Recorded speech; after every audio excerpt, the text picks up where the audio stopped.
You did everything right. You borrowed money to get ahead. You got a degree. You got a job. And now you're doing the responsible thing. Paying off your student loans early, aggressively, relentlessly, proudly, and yet quietly, this might be one of the most financially inefficient decisions you can make. Not always, but often enough to matter. And almost nobody tells you why. Let's start with a moment that feels like control. You open your loan dashboard. You see the balance. It's uncomfortable. So you attack it. Extra payments, no vacations, no investing. Every spare dollar goes into killing that debt. It feels clean. Simple. Moral even.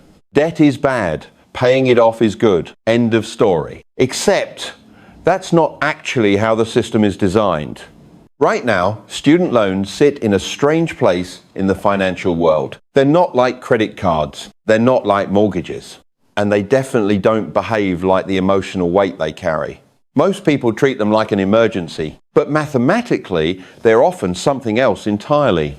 A long-term, low-interest, structured liability. And that difference changes everything. Let's break it down. Imagine you have a student loan of $30,000 at 5% interest. That number feels heavy. So you decide to pay it off in 3 years instead of 10. You sacrifice, you push hard, you clear it early. Congratulations, you saved interest. But here's the uncomfortable part. What did that cost you? Because while you were aggressively paying off that loan, you weren't investing, and time, not interest, is the most valuable asset in finance.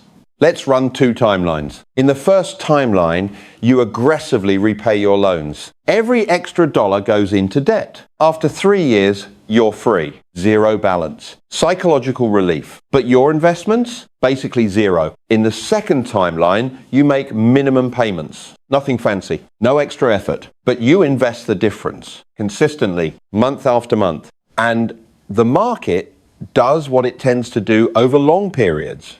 It grows. Not smoothly, not predictably, but upward. Now fast forward 10 years. In timeline 1, you're debt-free, but you started investing late. In timeline 2, you still had debt for longer prost, but your investments had time to compound. And that's where things get uncomfortable. Because compound growth doesn't just add, it multiplies quietly, slowly.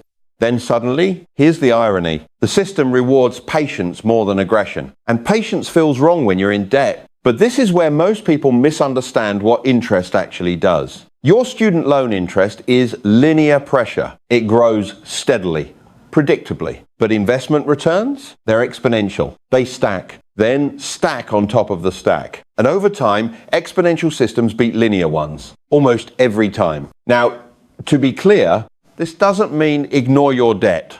It means understanding what kind of debt you actually have, because not all debt is created equal. Some debt is toxic, high interest, unpredictable, designed to trap you. That's credit card debt. That's financial quicksand. Student loans, they're slower, more structured, often subsidized. In some cases, they're even politically protected. And that creates a strange dynamic, because the urgency you feel is not always aligned with the actual financial risk. But the system doesn't explain this, because culturally, we've been taught a very simple rule. Debt equals danger. And emotionally, that's true. But financially, it's incomplete.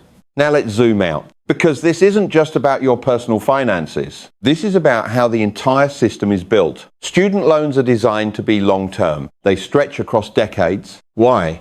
Because that keeps payments manageable and predictable, and from a system perspective, stable. If everyone paid off their loans aggressively and early, the structure would actually break, because the system relies on duration, not speed. And here's where it gets even more interesting. Governments, lenders, and institutions don't necessarily optimize for you becoming debt-free quickly. They optimize for sustainability, regular payments over long periods. That's the design. So when you rush to exit early, you're stepping outside the system's intended flow, which might feel like winning. But financially, it can mean giving up advantages you didn't realize you had. Now let's talk about something even more uncomfortable. Inflation. Inflation quietly reduces the real value of your debt over time. If your loan is fixed at 5%, but inflation is running at 3%, your real interest rate is closer to 2%. And if your income rises over time,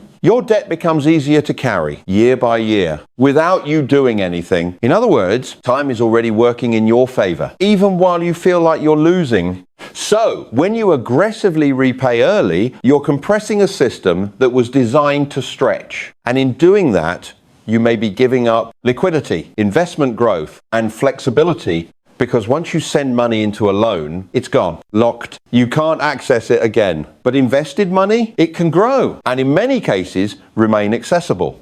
Now, none of this shows up in the way people talk about debt, because the conversation is emotional, not structural. Be debt-free.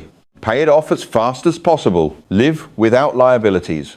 It sounds clean. It sounds responsible. It sounds complete. But reality is messier, because financial systems are not built on simplicity. They're built on trade-offs. An early repayment is a trade-off, not a universal good, not a guaranteed win. A choice with opportunity costs. Now, here's where things get really uncomfortable, because the biggest cost isn't just financial, it's behavioral. When you focus entirely on eliminating debt, you delay learning how to build assets. You delay exposure to markets. You delay understanding risk. You delay participation. And that delay matters, because investing isn't just about money, it's about time in the system.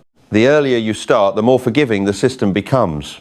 So ironically, trying to be responsible with debt can delay you from becoming effective with wealth, and that's a trade most people don't even realize they're making. Now, of course, there are exceptions. If your interest rate is high, if your income is unstable, if debt is affecting your mental health, early repayment might be the right move. This isn't universal advice, it's a structural insight. Because the real question isn't, should I pay off my loans early? The real question is, what is this dollar doing if I don't? Is it sitting idle? Then yes, pay the debt. Is it avoiding risk entirely? Then maybe. But if that dollar could be working elsewhere, compounding, growing, then the answer becomes less obvious. And that's where most people get stuck, because this isn't about math alone. It's about psychology. Control feels better than uncertainty. Eliminating debt feels certain. Investing feels exposed.